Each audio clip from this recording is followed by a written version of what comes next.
भाजपा राष्ट्रीय पदाधिकारियों की 3 दिवसीय बैठक आज से। भाजपा राष्ट्रीय अध्यक्ष जेपी नड्डा आज जयपुर आएंगे। एयरपोर्ट से लेकर कूकस तक नड्डा का भव्य स्वागत होगा। जेपी नड्डा अध्यक्षता और समापन भी करेंगे। हर बूथ पर भाजपा मजबूत हो, इस पर मंथन होगा। प्रधानमंत्री की योजनाओं को जन जन तक पहुंचाने की योजना पर भी मंथन होगा। तो देश भर के 150 भाजपा नेता जयपुर में जुटेंगे। राजनीतिक मुद्दों के साथ राजस्थान से संबंधित विषयों पर चर्चा होगी और अगले साल होने वाले चुनाव से पहले राज्य में भाजपा की मजबूती पर भी चर्चा की जाएगी।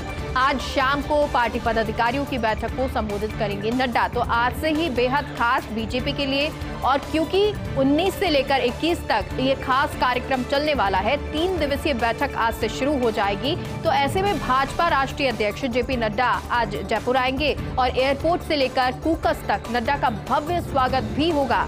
जेपी नड्डा अध्यक्षता और समापन भी करेंगे, क्योंकि किस तारीख को इसका समापन हो जाएगा, तो इसका समापन भी जेपी नड्डा करेंगे। और हर बूथ पर भाजपा मजबूत हो, इस पर मंथन होगा। प्रधानमंत्री की योजनाओं को जन जन तक पहुंचाने की योजना पर मंथन होगा।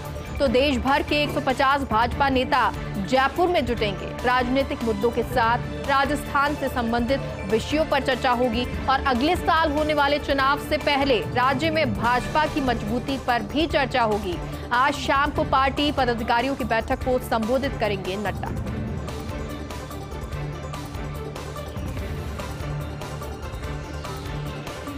एक बार फिर घरेलू गैस ने तेजी दिखाई है। घरेलू गैस सिलेंडर के दाम में 3 रुपए की वृद्धि हुई है। 7 मई को हुई थी घरेलू गैस में 50 रुपए की वृद्धि और अब 1 महीने में दूसरी बार दाम बढ़ा दिए गए हैं। अब घरेलू गैस सिलेंडर के दाम हुए हैं 1006 रुपए 50 पैसे। वाणिज्यिक सिलेंडर के दरों में 8 रुपए 50 पैसे की वृद्धि। तो वहीं वाणिज्यिक गैस सिलेंडर हुआ है अब 2373 रुपए का। गैस डिस्ट्रीब्यूशन फेडरेशन के महासचिव कार्तिकेय गौड़ ने इसकी जानकारी दी है। तो आपको बता दें, एक बार फिर से गैस महंगी हुई है। एक बार फिर घरेलू गैस ने तेजी दिखाई है। घरेलू गैस सिलेंडर के दाम में 3 रुपए की वृद्धि हुई है। 7 मई को घरेलू गैस में 50 रुपए की वृद्धि हुई थी और अब 1 महीने में दूसरी बार दाम बढ़ा दिए गए हैं।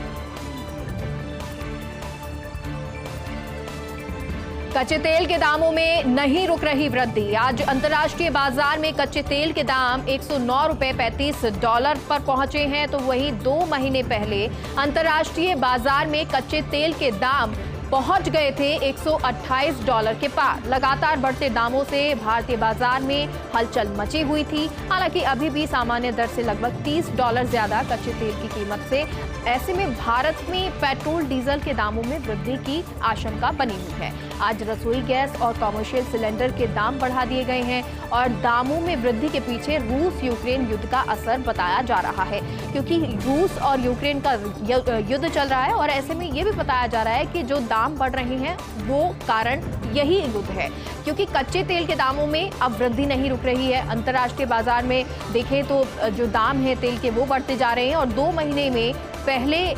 महीने पहले अंतर्राष्ट्रीय बाजार में कच्चे तेल के दाम 128 डॉलर के पार पहुंच गए थे। तो अब एक बार फिर से ये दाम बढ़े हैं और इसका असर जो है वो भारतीय बाजार पर भी नजर आ रहा है। क्या कांग्रेस का सहयोगी पार्टियों से भी मनमुटाव? राहुल गांधी के बयान के बाद प्रादेशिक पार्टियों ने खोला मोर्चा। राहुल ने कहा था इनकी ना कोई विचारधारा ना भाजपा से लड़ने की क्षमता। वैसे एक के बाद एक राज्यों में कांग्रेस का सहयोगियों से पहले से ही विवाद चल रहा है। मतलब अब सहयोगी पार्टियां यूपीए से अलग हो रही या अलग होने की तैयारी में। बिहार में आरजेडी से तो कर्नाटक में जेडीएस से, अब झारखंड में जेएमएम से बिगड़ रही है बात। झारखंड में राज्यसभा की एक सीट को लेकर कांग्रेस और जेएमएम में सहमति नहीं बन रही है। उधर महाराष्ट्र में तो कांग्रेस नेता नाना पटोले ने सहयोगी एनसीपी सुप्रीमो शरद पवार के खिलाफ मोर्चा खोल दिया है और जल्द ही कांग्रेस आलाकमान ने इन विवादों का नहीं ढूंढा हल तो परेशानी बढ़ सकती है, क्योंकि अब ये परेशानी लगातार बढ़ती हुई। हालांकि राहुल गांधी कहते हैं कि क्षेत्रीय पार्टी जो है वो अभी बीजेपी से लड़ने की क्षमता नहीं रखती है। क्या एक और बहुराष्ट्रीय कंपनी छोड़ेगी भारत? एक तरफ चल रहा भारत का मेक इन इंडिया कैंपेन, तो वहीं दुनिया भर के कारोबारियों उद्योगपतियों को भारत आने का न्योता दे रहे हैं, तो दूसरी ओर बहुराष्ट्रीय कंपनियों के भारत छोड़ने का सिलसिला जारी है। अब जर्मनी की कंपनी होलकिम ने भारत से समेट लिया है अपना कारोबार।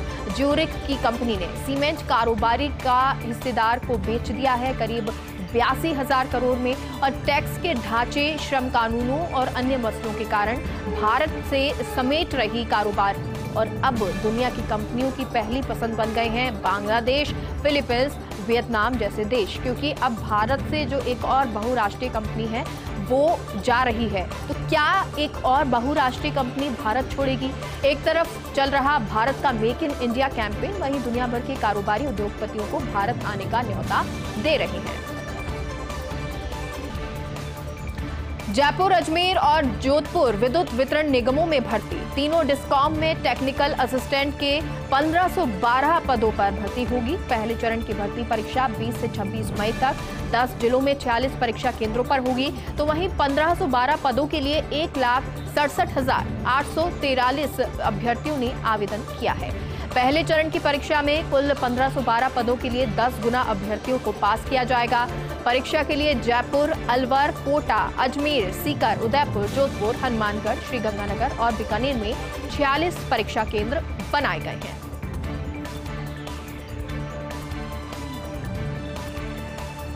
कूलिंग ऑफ पीरियड के साथ एक व्यक्ति एक पद का सिद्धांत। इस नियम से ज्यादा नहीं तो लेकिन 2 नेताओं को मुश्किल होगी। रणदीप सुरजेवाला और अधीर रंजन चौधरी अभी 2 पदों पर। फिलहाल सुरजेवाला मीडिया प्रभारी के साथ ही कर्नाटक प्रभारी भी हैं। उधर अधीर रंजन लोकसभा में कांग्रेस नेता के साथ बंगाल प्रदेश अध्यक्ष भी हैं। तो नवसंकल्प शिविर में बने नियम के तहत दोनों को एक पद छोड़ना होगा। कूलिंग ऑफ पीरियड नियम ने बढ़ाई टेंशन। कांग्रेस में कई नेताओं को पसंद नहीं आया ये नया नियम। कोई भी नेता लगातार 5 साल से ज्यादा नहीं रहेगा पार्टी का पदाधिकारी, मतलब 5 साल किसी पद पर रहने के बाद 3 साल का रहेगा कूलिंग ऑफ पीरियड। कांग्रेस महासचिवों और प्रभारियों की मीटिंग में मुकुल वासनिक ने मजाकिया अंदाज में सवाल उठाया। मतलब जो नेता 5 साल या उससे ज्यादा समय से पार्टी के पदाधिकारी हैं, उनको देना होगा इस्तीफा। वासनिक, वेणुगोपाल, सुरजेवाला आदि का पद पर 5 या उससे ज्यादा समय हो गया है। मीडिया प्रभारी के लिए पहले माकन मनीष तिवारी की चर्चा हुई और अब जयराम रमेश का नाम चला है। पार्टी के सचिवों में 1 दर्जन के करीब ऐसे जो 5 साल या उससे ज्यादा समय से पद पर, इनकी जगह नए चेहरे लाए, लेकिन ये नियम कब से लागू होगा ये किसी को नहीं पता। प्रदेश में पश्चिमी विक्षोभ का असर खत्म। गर्मी ने एक बार फिर तेवर दिखाने शुरू कर दिए हैं। सभी जिलों में तापमान 1 से 3 डिग्री तक बढ़ा है। 3 जिलों में पारा पहुंचा 45 डिग्री के पार। 19 से 20 मई को प्रदेश में लू चलेगी और 2 दिन पारा चढ़ेगा 3 डिग्री तक। तो आपको बता दें, लगातार जो पश्चिमी विक्षोभ का असर है वो नजर आ रहा था और इसीलिए जो पारा है वो थोड़ा सा थमा था, यानी कि नीचे गिरा था, और उसका असर ये था कि प्रदेशवासियों को थोड़ी राहत नजर आई थी। लेकिन अब पश्चिमी विक्षोभ का असर खत्म, गर्मी ने एक बार फिर तेवर दिखाने शुरू कर दिए हैं। सभी जिलों में तापमान में 1 से 3 डिग्री तक वृद्धि हुई है।